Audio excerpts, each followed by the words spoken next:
What is going on, everyone? My name is Andy. Welcome back to another FPL video. In this one, we're talking about Jadon Sancho. So we're going to talk about him, obviously just initial thoughts. We're going to look at the Bundesliga. Obviously, a lot of people will say, well, look at Werner, look at Havertz.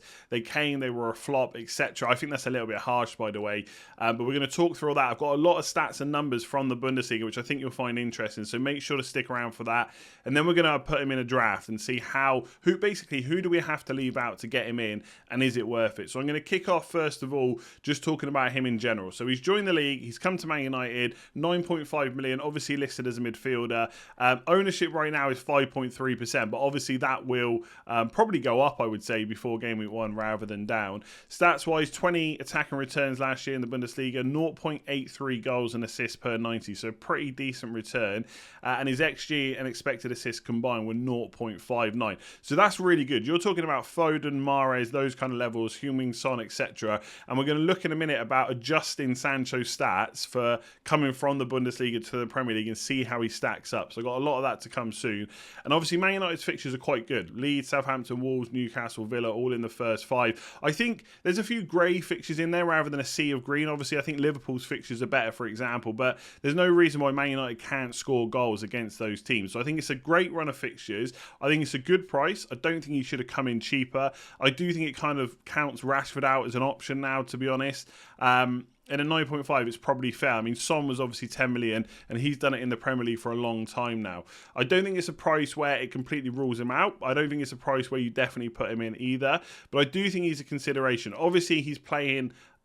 or did play in the Euros. He was with the squad, so he's probably got a bit of an extended break. But then I think to myself, you've just signed a massive deal, right? You want to show Old Trafford, Man United fans, what you can do. The first game is against Leeds. Big game at Old Trafford, game week 1.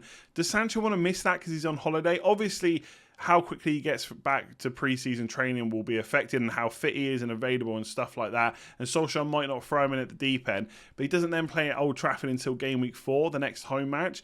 So I think there's a good chance that he starts. Now, whether he'll hit the ground running, etc., we'll have to wait and see. But don't just take into account Havertz and Werner. We've seen other players. I think Salah came in at 9 or 9.5 and absolutely smashed it straight away. I'm not saying Sancho will, and it's hard to fit in all the other premiums as well, but keep an open mind, right? We're going to delve into this a little bit more. Before we do that, let's check out Ultimate Fan. Okay, so if you missed my Euro 2020 content, you may not have seen me talking about Ultimate Fan, but the great thing is they're back for the Premier League, right? So it's pack openings meets fantasy football. You open your packs, you pick your players, and obviously, depending on who's got the best fixtures, just like in a normal fantasy game, you pick those players for that week. But there's a few things that make this a lot better than normal. So first of all, it's free to play. So if you're 18 and over from the UK or Ireland, you can give it a go on Android or on iOS.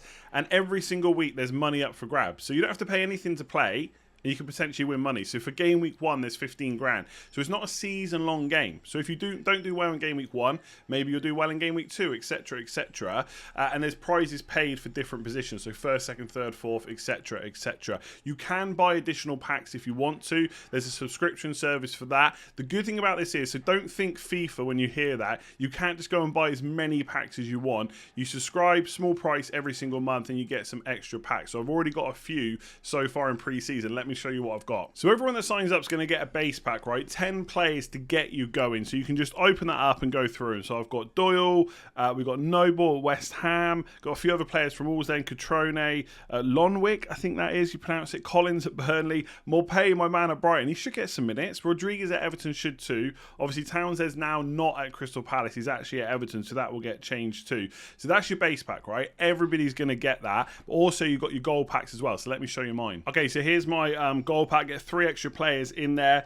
So we got Rudiger at Chelsea, should be some clean sheets there, potentially a little bit of goal threat. Walker as well, clean sheet potential at City, and Diaz as well. So I'm going to go and put them in all into my squad, and I'll show you how it looks. Okay, so here's my team. In another goal pack, I also got Man United as well. So your team is going to score you extra points. If I just quickly show you the scoring, if you haven't already seen it. So that is basically the prize pool. So it's 5 grand for first place, 2.5 for second, and it pays all the way down to 200th place. So you potentially can win if you finish 200 for tenner. And like I said, it's completely free to play.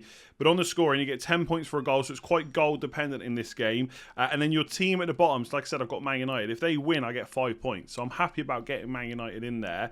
And if you look at my team, I've got Diaz and Rudiger in defence. I've got this spot in the middle where I've got Walker, you can put an extra defender, midfielder or forward there. Obviously, when I get better forwards, I'll probably put them there for the goal threat, etc. Thiago, Rodriguez and more pay. And obviously, I'll get a few more packs before the season starts and during the season as well to build my team. So if you want to join in, click that link in the description below. Get signed up for free. Get playing if you're from the UK and Ireland and 18 and over. Right, let's talk about the Bundesliga Tax. There's a lot to go through here, and there's going to be quite a few numbers, but I do think this is genuinely really interesting. If you're someone that just thinks anyone from the Bundesliga is a flop, I would say stay tuned and listen to what I have to say, right, and what could be to come for Sancho this season. So this is a tweet from Michael Cayley, MC_of_A on Twitter. Excuse the really bad language. I would never say those kind of words for sure. But you should follow him on Twitter if you're not already. Puts out a lot of great stuff around stats in particular, but loads of stuff. I think he's got his own podcast as well. And essentially, he was looking into a Bundesliga tax. So he's looked at 53 attacker transfers. I don't know which players they were precisely, right? But I would trust in what he's looked at. From the basically transferred from the Bundesliga to the Premier League since 2010, okay? And essentially saw that there is a reduction in production, a reduction in output, essentially. So shots went down 16%, expected goals went down 14%, and goals went down 18%. I'm going to assume that's an average based on those 53 players. I'm sure like some players probably went up a bit, some players went down, another player would have gone down a little bit more, etc. But there is a reduction. If you come from the Bundesliga to the Premier League, obviously there is a different, I don't want to say different style of football, but maybe it is a little bit tougher going by these numbers, right? Doesn't mean that a player suddenly becomes awful. So what I thought I would do is apply those percentage reductions to Sancho's stats to then see how he stacks up against players in the Premier League, right? I also, just really quickly, just to explain, expected goals minus 14% and goals minus 18%. I applied those numbers to assists as well. So expected assists down 14% and assists down 18% as well, right? So this would be Sancho's adjusted stats. So he's got 4 seasons in the Bundesliga at Dortmund. So from 2017-18 all the way through to last season, obviously 2020-21. And I've adjusted all the numbers. So his goals and assists in his first season were 0.65 per 90. Adjusted, taking off those percentages we just talked about, would be roughly 0.54. I did, I basically put the numbers in and then just rounded it off to a nice number, right? So they should be accurate enough. They're accurate enough for what we want to talk about anyway. So I'm not going to go through every single season to show how it went down. I'm basically going to talk about his career average. So goals and assists per 90 was 0.93 in the Bundesliga. That's incredibly good. If we say that those average reduction numbers come off, it would still be 0.77. That's still decent, right? And this is saying that he's definitely going to come down. He might not. He might continue at the same rate. He might get better. He might score more goals, get less assists, or vice versa, right? We just don't know yet. We're all kind of thinking and hoping about what could happen. And his expected goals involvement, so expected goals plus expected assists together per 90, his career average was 0.63 in the Bundesliga. Extremely good. Even if you adjust that, it's still 0.55. That is decent, okay? So if there is that drop-off now for him, he's still going to be good. He's still going to be comparable to a lot of players in the Premier League. So what did I do? I went and compared him to players in the Premier League, right? So he's at the top. And that is the XGI, expected goal involvement per 90 for all 6 of these players. And I've put Sancho's adjusted numbers in. So they're not, I haven't just taken the numbers from the Bundesliga, I've taken them as adjusted, so 0.55. Now, I've not really picked these I've not like cherry picked players to make him look better. I've mostly done it around players around the same price, or especially in Foden's position, I've picked a player that if he was nailed, right, if I told you right now Foden was nailed, if he's fit, he's going to play pretty much every game for City, he would be straight in everyone's squads. Now, his expected goal involvement per 90 is 0.6. So Sancho beat that over his career at Dortmund, but with the adjusted stats, he's still just below it. And this is what I'm trying to do here is just show you how good this kid could be. I'm not saying he's definitely going to hit the ground running, but he is English, right? He's played over here before. It's not going to take him as long to adjust to a new environment, etc., that another player from another league, different nationality, etc., might do. And that doesn't always happen, of course, but I don't think Sancho's going to have a problem fitting in at Man United. Same stats as Mahrez, better than Rashford, slightly higher than Son, although I will say Son is just an exceptional finisher, and I don't know if we can say that about Sancho just yet. Son always outscores his expected goals. He's just that good of a player, that good of a finisher. And Salah, who's essential, right? Pretty much, yeah, depending on whether you take that word literally or not, 0.54. So Sancho can definitely hold his own. Right. The key question to you is, do you think he can do that in the Premier League straight away? And maybe you don't. If you look at the fixtures, obviously we know how good Salah's fixtures are. Man United's opening fixtures are pretty good, so I don't think we should completely write him off straight away. I do think there's a way we can fit him in, but it's going to depend on which other players you want. And if Kane goes to Man City, that's obviously going to be a massive factor, and most people are going to want him in. So once you want Kane, you want Fernandes, you want Salah, straight away you're thinking, well, there's no place for Sancho, right? So he's definitely not must-own by any stretch, but I do think that he can hold his own. Obviously, there's a few more numbers to look at as well. So I also looked at some players that have come from the Bundesliga, and obviously how they've done then in the Premier League, right? So the two that keep getting talked about a lot are Werner and Havertz. They flopped, therefore every player that comes from the Bundesliga will flop as well. Well, not necessarily. So I've chosen 3 other players that were quite big names that came from the Bundesliga. Maybe not big names at the time. I don't think everyone was massively talking about Son, for example. And obviously there's that great clip from Sky Sports on Soccer Saturday or whatever, where they were questioning the De Bruyne fee, etc. But you can see these numbers. Now, I will say, right, these numbers aren't necessarily fair because Son was quite young when he was in the Bundesliga. He came to the Premier League maybe in more of his prime, but his numbers did increase. And Aubameyang, although his numbers have gone down, the first 2 seasons at Arsenal were really good. Like, they were close to his Bundesliga numbers. It's just the last couple of seasons where he's hit 30, he's hit 31, where they've started coming down. So they're not a completely fair representation.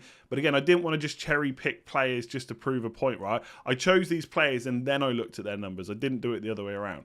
So Son's goals and assists this is per 90 minutes still, in the Bundesliga was 0.45. That's gone right up to 0.72. So he pretty much hit the ground running straight away. The only thing with Son is he wasn't completely nailed when he first came into the league. For those 3 top players as well, we don't have their expected goal involvement back that far. It wasn't really tracked. But I add it in just because I've done it for the other 2. De Bruyne, exactly the same. So his goals and assists in the Bundesliga for a career average are exactly the same as what his goals and assists are in the Premier League. So that's interesting. He obviously was at Chelsea before and then went and came back. But again, I didn't want to cherry pick all the numbers. I just used Bundesliga only.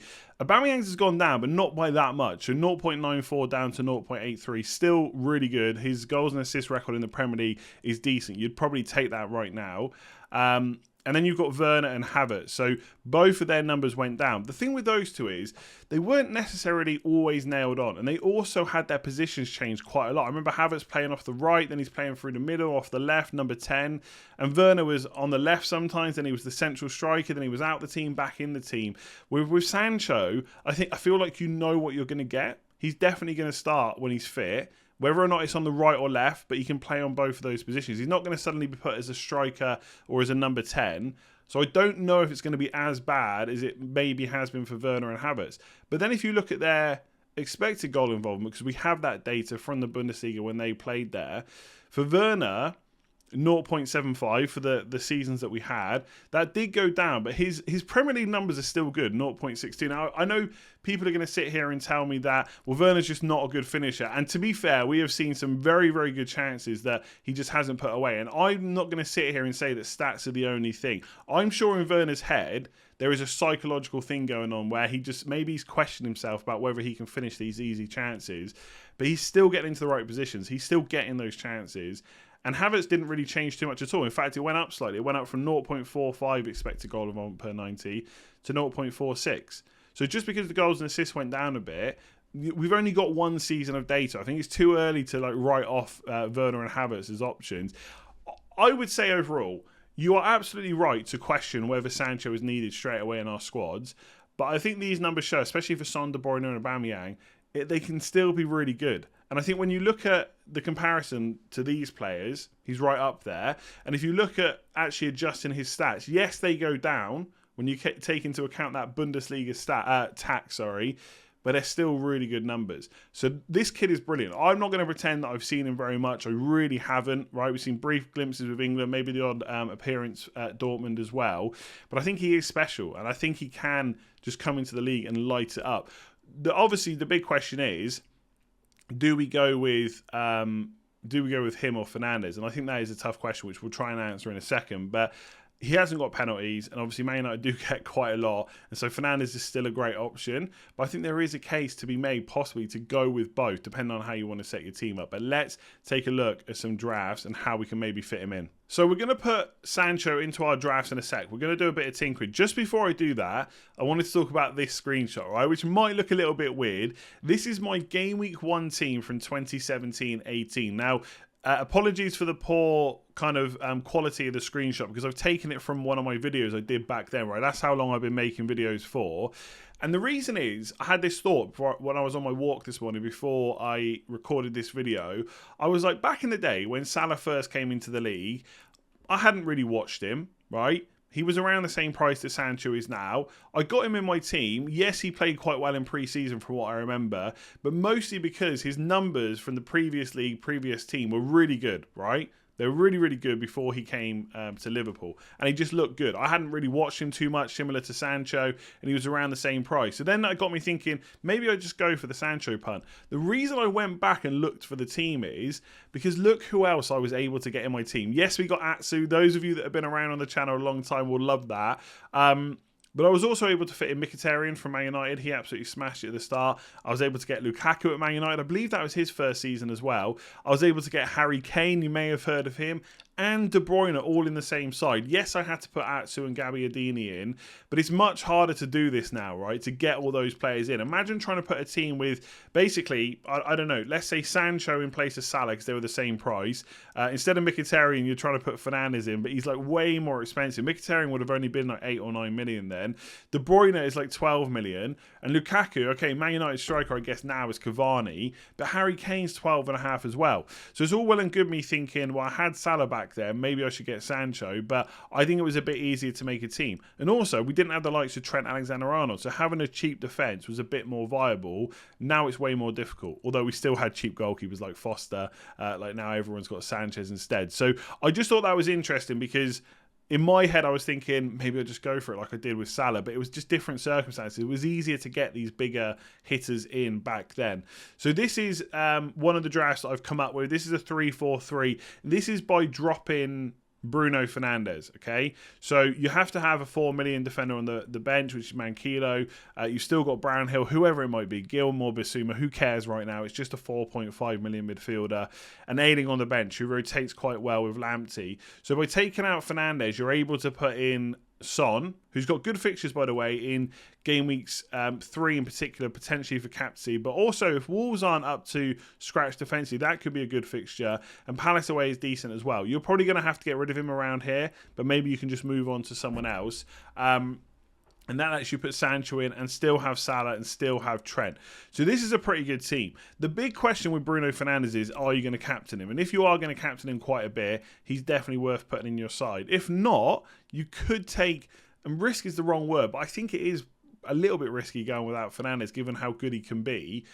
You could go for Sancho instead, and then you've still got your 3 main strikers at the front as well. So Calvert-Lewin, Watkins, Antonio, whoever you want to go for, right? You don't have to copy this same team.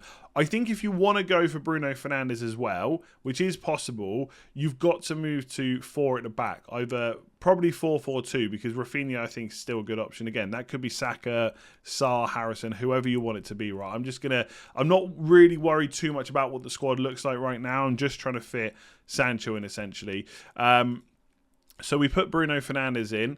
Obviously, you need to save 2 million. So taking out a striker is the easiest way to do that. We could even drop Calvert-Lewin down to a 6 million. But for the purposes of this, I'm just going to take him right down to a 4.5 and play 4-4-2 essentially. So you could upgrade Rafinha to an 8 million, like Grealish, for example. But realistically, I'm probably going to put it in my defence because I've got to now play 4 at the back. So it could be Luke Shaw, it could be Luca Dean. For now, we're just going to put in Luke Shaw. We save that. Boom, make the transfer, and we just put Luke Shaw in instead of Davis, obviously. And then you're playing 4-4-2. Now, again, whether or not that's worth it, everyone will have to decide for themselves. You lose a striker, you get a decent defender instead, and you play 4-4-2. I think people get too hung up on formations, if I'm completely honest. It's always just one player difference, right? If you're playing 3-4-3 and you want to move to 4-4-2, you're just taking a striker out for a defender, etc. 3-4-3 to 3-5-2. striker to midfielder. It's not that big of a deal. So I've gone into seasons before, not very often, but I have gone into seasons before and played 4 at the back in a 4-4-2 or a 4-3-3. So I'm not completely against it. You've still got your Salah captain. You can still make Fernandes captain if you want. If you need to move to Harry Kane, then it's just a straight swap of Fernandes to Kane and Davis to a 4.5 million midfielder instead, and then you're just playing 4-3-3, right? So you are still flexible. I do think whatever happens this season, an early wildcard looks pretty much inevitable because there's so many big hitters. Chances are we're going to get it wrong at the start and we're going to want to bring someone else in instead. So I do think this is viable to have Fernandes as well. Obviously, if you want Harry Kane, then, like I said, you could just swap Fernandes and Davis. You'd have to make up another 0.5 somewhere else. So you could downgrade like Lamptey to a 4 or Shaw to a 5 million, etc. But I do think it's possible to put him in. The only problem is, what if we want Kane, Fernandes and Salah? Well, then there's just no room for Sancho. So you've got to make that call. But there are quite a few options at this kind of price point. So if you do 10 million as the most, you got Son. I'll put it in price order, so we haven't got the likes of Dallas there. So Son, Sancho, Mahrez, you could swap to. Like Havertz, for example. I know a lot of people like him. If he's the playing striker for Chelsea, I like him too. But I'm not that bothered when it's Arsenal, Liverpool, Spurs, Man City in the first 6. So you could swap to him later on from game week 7. You got lots of options. Maybe Foden gets minutes. Maybe it's Mahrez at the start of the season because he's had a good pre-season or whatever it might be. There's options there. So I'm not completely ruling Sancho out. I think if you want to go a bit safer, probably the 4-4-2 with Fernandes is the way to go. But I quite like the option of having Son and Sancho in that midfield and still having the 3 strikers up front because I do think they represent good value. But there we go. That is my draft. What do you think about it? And are you fitting in Sancho into your team? So there we go. That is it for this one. Please do give it a like if you enjoyed it. It took a little while to put all the numbers together, but hopefully it was helpful. I guess my overall opinion of Sancho is that the numbers are there. Right, this kid can do it, and it's easy to say that the Bundesliga is easier, but how young was he when he first started? And for 4 seasons, he's absolutely kind of not proved everyone wrong. So I don't think he had a point to prove, but he's done extremely well. And now I think he's got the confidence to come and do it in the Premier League. So it is exciting. Do I think you need to start with him to win FPL? Absolutely not, right? There's loads of other good options. If Mahrez hits the ground running, playing week in, week out, or Son's the main man at Spurs still, or Kane moves to City, or whatever it might be, there's lots of options. So Sancho is not a must-have by any stretch of the imagination. But I do think if you fancy him, and you can still fit in all the other players you need, you can fit in your captains and stuff like that, if he's ready to play game week 1, I'm not seeing a big issue, to be honest. So there we go. Will I start with him? Let's see in a few weeks' time. Do give it a like if you enjoyed it. Hit that subscribe button. Don't forget to check out Ultimate Fan if you haven't already. There is a link in the description below so you can get signed up for that and obviously start building your Premier League team. It really is a lot of fun alongside FPL, so I would encourage you, if you're 18 and over for the UK and Ireland, to give it a download. I'll leave it there. More videos to come for tomorrow as expected. Give it a like, hit that subscribe button, and I will see you again soon.